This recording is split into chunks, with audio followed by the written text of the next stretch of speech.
দর্শক, শুরুতে পৃথিবী তোলপাড় করা খবর, মার্কিন প্রেসিডেন্ট ডোনাল্ড ট্রাম্পের বিতর্কিত মন্তব্য। এমনই গুরুত্বপূর্ণ খবর পেতে চ্যানেলটি সাবস্ক্রাইব করতে ভুলবেন না। আর হ্যাঁ, ভিডিওটি স্কিপ না করে পুরো দেখার অনুরোধ রইল। নমস্কার দর্শক, এখন আপনারা দেখছেন প্রাইম বাংলা টিভি। আমি অমিত কুমার দাস। মার্কিন প্রেসিডেন্ট ডোনাল্ড ট্রাম্পের একটি পোস্ট ঘিরে তীব্র বিতর্ক ছড়ালো আন্তর্জাতিক মহলে। সম্প্রতি সোশ্যাল মিডিয়ায় একটি পোস্টে ভারতকে হেলহোল বলেন মার্কিন প্রেসিডেন্ট, যার মানে নিকৃষ্ট স্থান। এর মানে নোংরা, দরিদ্র, নরকের মতো দেশ। এখানেই শেষ নয়, ভারত ও চীনের নাগরিকদের ল্যাপটপ হাতে গুন্ডা বলেও বর্ণনা করেছেন ট্রাম্প। ঘটনার সূত্রপাত মার্কিন রেডিও হোস্ট মাইকেল স্যাভেজের একটি পডকাস্ট ঘিরে। সেই স্যাভেজ নেশন অনুষ্ঠানে স্যাভেজ আমেরিকার জন্মসূত্রে নাগরিকত্ব নীতির তীব্র সমালোচনা করেন। তার দাবি, এই ব্যবস্থার সুযোগ নিয়ে বহু বিদেশি পরিবার আমেরিকায় স্থায়ী হয়ে যাচ্ছে। সেই প্রসঙ্গেই তিনি ভারত ও চীনকে হেলহোল বলে উল্লেখ করেন।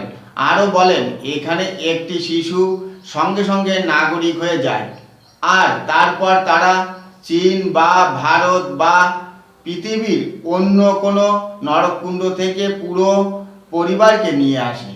এরপর ভারত তীব্র প্রতিক্রিয়া জানিয়ে ভারতের পররাষ্ট্র মন্ত্রণালয়ের মুখপাত্র রণধীর জয়সওয়াল বলেন, এই মন্তব্যটি স্পষ্টতই অজ্ঞতাপ্রসূত, অনুপযুক্ত এবং কুরুচিপূর্ণ।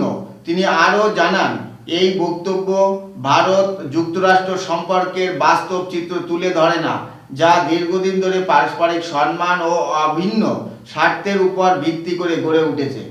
ভারতের প্রধান বিরোধী দল কংগ্রেস নরক মন্তব্যটিকে অত্যন্ত অপমানজনক ও ভারত বিরোধী বলে অভিহিত করেছে।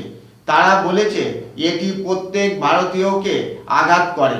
নয়াদিল্লির জবাব যাই হোক না কেন, ট্রাম্পের এই মন্তব্যের পাল্টা কড়া প্রত্যুত্তর দিয়েছে ইরান এবং একটি ভিডিও শেয়ার করেন। হায়দ্রাবাদের ইরানি দূতাবাসের তরফে বলা হয়, চীন ও ভারত সভ্যতার আঁতুড়ঘর।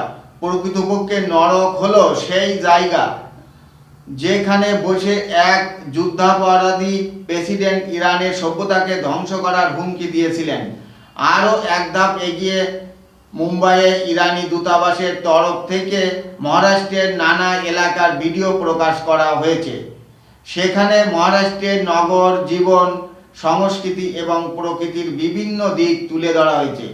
সঙ্গে ট্রাম্পের উদ্দেশ্যে বার্তা, সাংস্কৃতিক দূষণ থেকে ট্রাম্পকে মুক্ত করার জন্য কেউ ভারতের টিকিট কেটে দিক, তাহলে হয়তো উল্টোপাল্টা বলাটা কমবে। একবার ভারতে আসুন, তারপর বলবেন। আর সেই মন্তব্য ভাইরাল হতে পরিস্থিতি সামাল দিতে দ্রুত নড়েচড়ে বসেন ওয়াশিংটন। মার্কিন দূতাবাসের তরফে পরে ভারতের প্রশংসা করে বিবৃতি দেওয়া হয়। ট্রাম্প নিজেই ভারতের প্রশংসা করেছেন বলেই দাবি করা হয়। ভারত সরকারের তথ্য অনুযায়ী মার্কিন যুক্তরাষ্ট্রে প্রায় 55 লাখ ভারতীয় বংশোদ্ভূত মানুষ বাস করেন।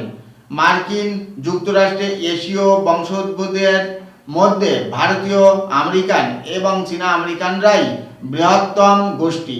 ভিডিওটি লম্বা হয়ে যাবে, তাই এখানে শেষ করব। দেখা হবে নেক্সট ভিডিওতে। আর ভিডিওটি ইনফরমেটিভ লাগলে লাইক, শেয়ার, সাবস্ক্রাইব এবং কমেন্ট করতে ভুলবেন না। প্রাইম বাংলা টিভি দেখার জন্য ধন্যবাদ।